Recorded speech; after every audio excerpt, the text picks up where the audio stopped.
Larry, President Donald Trump says a deal is close. Secretary Rubio is expecting good news, yet Washington is also sending tougher demands to Tehran. Are we seeing genuine diplomacy or pressure tactics designed to force Iran into major concessions? No, we're not. And I would note Pakistan has played a major role as an intermediary, standing between the United States and Iran in trying to achieve a negotiated settlement. And I believe that Pakistan has been playing this role in conjunction with China and to a lesser extent Russia. Now, we've learned today that Iran they've ended the talks. There are no more talks. They called a halt to it. So they're not going to do any further negotiations now with the United States until Israel stops its attacks in Lebanon and in Gaza. Iran has made it clear that has got to cease.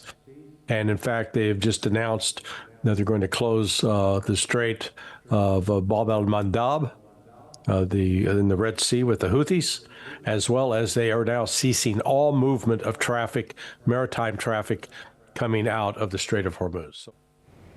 All right. So under these new developments that have just come to the fore, I mean, regarding Iran halting the negotiations till such time that there is some kind of a negotiated settlement to both the Palestinian and the Lebanese issue, how much, in your point of view, is the U.S. willing to move forward to find some kind of a negotiated solution? I know talks are going on between the U.S. and the Lebanese side as far as that conflict is concerned, but Palestine is something that has been ongoing since quite some time, despite a ceasefire that is also in place. Where does it leave this very conflict? Well, as far as there is zero political pressure domestically to do anything to accommodate the demands of Iran, to do anything to ease the suffering of the people of Lebanon or the Palestinians. Zero. Very, very little political interest on that. The United States, unfortunately, remains in the grip of the control of committed Zionists. So the only thing that's going to force the U.S. hand to start being at least a more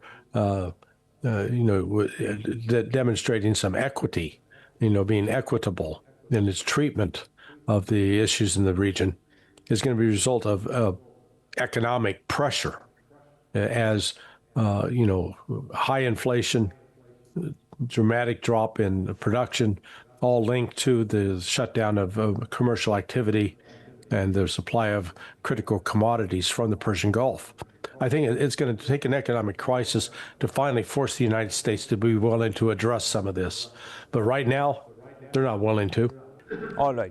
If they are unwilling to right now, where does it leave the unrestricted shipping through the Strait of Hormuz demand, the removal of mines, the strict limits on Iran's nuclear program? From Washington's perspective, are these realistic demands? Do they continue to be realistic demands, or these are positions that could be softened in the wake of these new developments as well? Well, the United States is not militarily capable of, quote, opening the Strait of Hormuz, because what do we mean when we say open the Strait of Hormuz? That you can guarantee that any ship that enters the Strait of Hormuz can sail in and out without the risk of facing an attack from an underwater drone, from a torpedo launched by a mini submarine, from a mine, from a drone that's on top of the water, or from a high-speed boat that carries an anti-ship missile, or from drones launched from land, and or short-range, intermediate-range ballistic missiles launched from land. So those are all the basic threats that Iran can bring to bear on that strait.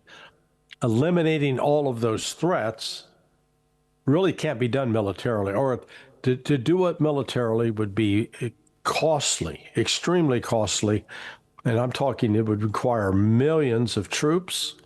It would require minimum of a year or more of military activity on the ground in in Iran, which would mean significant casualties and an enormous expense.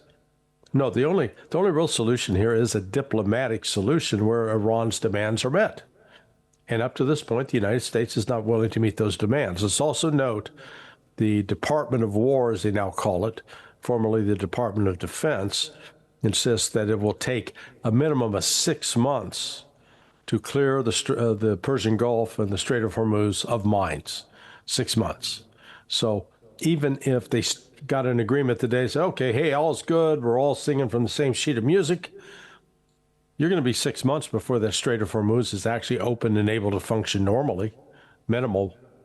Huge amount of time before some kind of normalcy could come, and that leaves a lot of developing countries and a lot of parts of the world in a state of economic flux, in a state of economic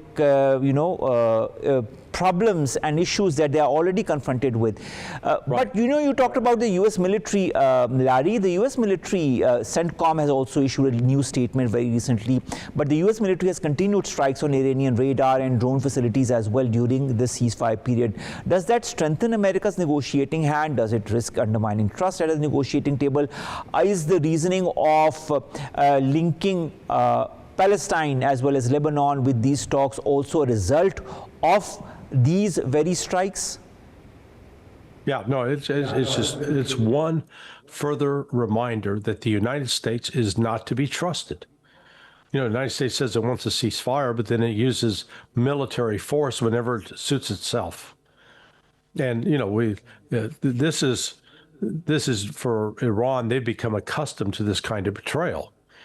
I mean, let's recall. They were in talk. Iran, the government of Iran, was in talks, in negotiations with the United States in June 10th of 2025. And then 3 days later, June 13th, this surprise attack by Israel, with the full backing and knowledge of the United States, I might add, took place. That destroyed those negotiations. They returned to Iran returned to the negotiating table with the United States subsequently. And again, they held talks that were described by the Omani foreign minister on February 26th as being very productive. No, we're making progress. And 2 days later, this brutal, illegal, vicious attack by the United States and Israel that, killed the Ayatollah Khamenei and worse, murdered 168 young women, little girls who were at school, some with their parents, some with their other younger siblings. There were babies that were killed that day. And for what? Again, an act of betrayal, where Iran was not. They were negotiating in good faith. They were seeking a peaceful way out. The United States has demonstrated that it's not at all about peace. It doesn't view people from other countries as real people. Does that also indicate that the Israeli influence has become stronger over the U.S. over the past few years? Yes. Yeah, at least with the political class. And right now with Donald Trump in particular. We've seen just lately the defeat of a Republican congressman for re-election, Thomas Massey, simply because he was not supportive of foreign aid for any country, not just Israel, but the Zionists spent $35 million, an unprecedented sum in the history of the United States political system.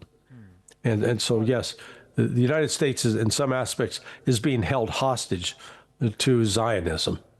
All right. Reports, is coming back to this negotiated process that for the moment has come to a halt as per the latest reports, and you've talked about that as well. But in the beginning, in the last few days, there was a lot of emphasis on Iran's uranium enrichment. Now, the U.S. wants, as per the reports, Iran to give up this uranium and possibly accept a long-term freeze on parts of its nuclear program. Is the White House seeking some kind of a compromise, or do you feel will Iran be able to accept such a condition diplomatically if all the other conditions are met with as well? Because, there was talk of a Central Asian country also, accepting this uranium deposit from the Iranian side as some kind of, let's put it that way, leeway or some kind of a middle ground. How do you see all of this developing? Yeah, the whole issue of Iran's being accused of seeking a nuclear weapon, that is all, it's a lie, it's a distraction. That's not the real issue. It's the West, the United States, and Israel in particular, use Iran's nuclear program as an excuse to try to destroy Iran. The bottom line is we do not like the Islamic Republic of Iran, and they want to change it. They want to turn it into a secular country as having any role whatsoever in the politics of Iran. From Iran's standpoint, they have abided by international law. They are signatories to the Non-Proliferation Treaty. Israel is not. They've allowed International Atomic Energy Agency inspectors into Iranian nuclear facilities. Israel has not. And they did sign an agreement with the JCPOA that was supposed to provide the assurances that, in fact, Iran was not building a nuclear weapon. And that agreement was destroyed by Donald Trump himself, tore it up, walked away from it. And now they're proposing new terms that in some respects would be more onerous than what was in the JCPOA. And Iran's already been down that road. They signed on to an agreement, and that agreement was going to provide sanction relief and provide the unfreezing of Iranian assets. And the United States walked away from that, tore it up. So I don't see Iran, and they're in no mood to negotiate on that. That is, I think that's a non-starter. All right, that's a non-starter. But one thing that was a huge was Pakistan's mediation. Pakistan repeatedly advocated dialogue and was recently praised by Defense Secretary Pete Hegseth for its role in peace efforts.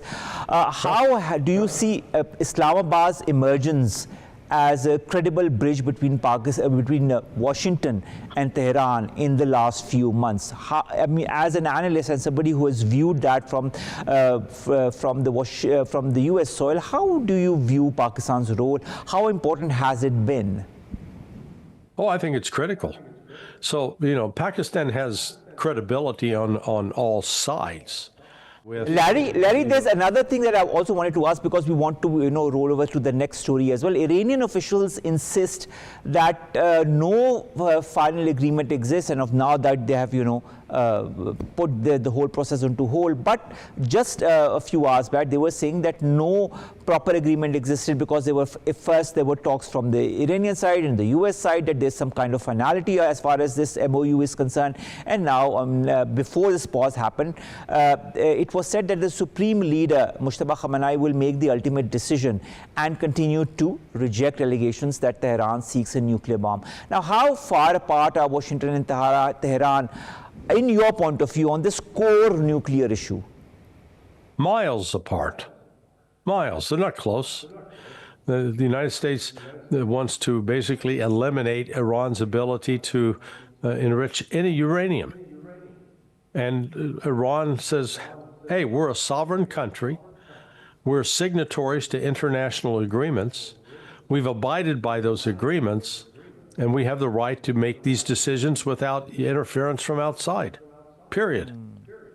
So, they're not going to be treated as children. All right, that is, of course, a reasonable demand coming from the Iranian side as well. But another demand from the Iranian side, or its argument, is that its missile nuclear capability and its influence over the Strait of Hormuz are essential national security tools. Can any Iranian government realistically compromise on these red lines and still maintain domestic credibility? Well, no. I mean, what Iran has discovered is it has got now enormous leverage by virtue of exercising its control over the Strait of Hormuz, because the global economy is dependent on what passes through the Strait of Hormuz. We're faced right now with, it's unprecedented. The world has never experienced anything like this in modern time, when you've had significant percentages of oil, liquid natural gas, helium, sulfur, and urea, when those have been cut off. And you know, like in the case of helium, it's 44% of the world production is now off the shelves. That is critical for computer chips. And what are we hearing about, you know, at least, you know, here in the United States and in Europe, but I'm sure it's in Pakistan too, artificial intelligence, AI. Well, what do you need to run with AI? You need data centers.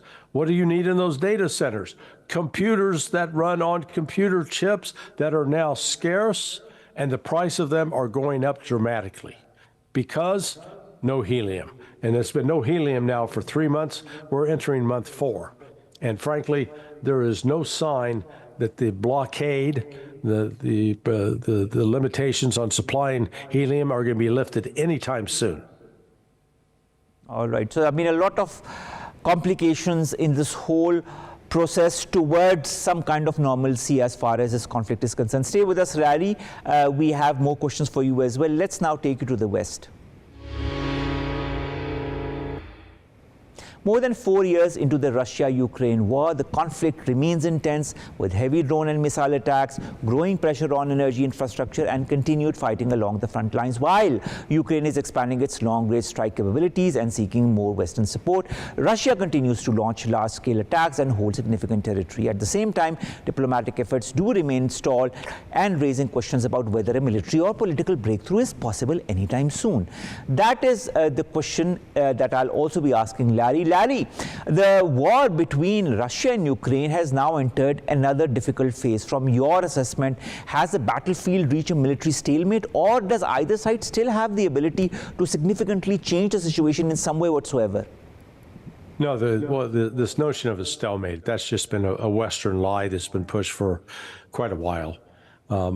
Because Russia's strategy has been one to avoid civilian casualties and avoid taking too many military casualties.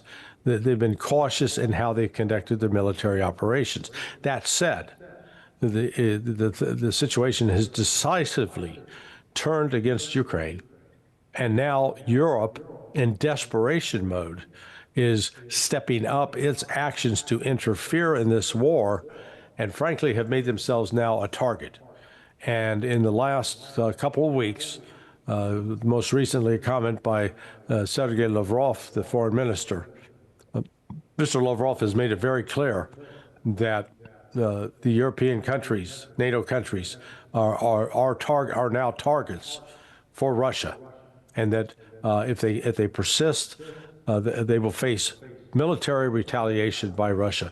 Russia is going to start with this retaliation inside Ukraine against NATO targets. They've warned foreigners, get out, leave Kyiv now, or you face the consequences if you stay.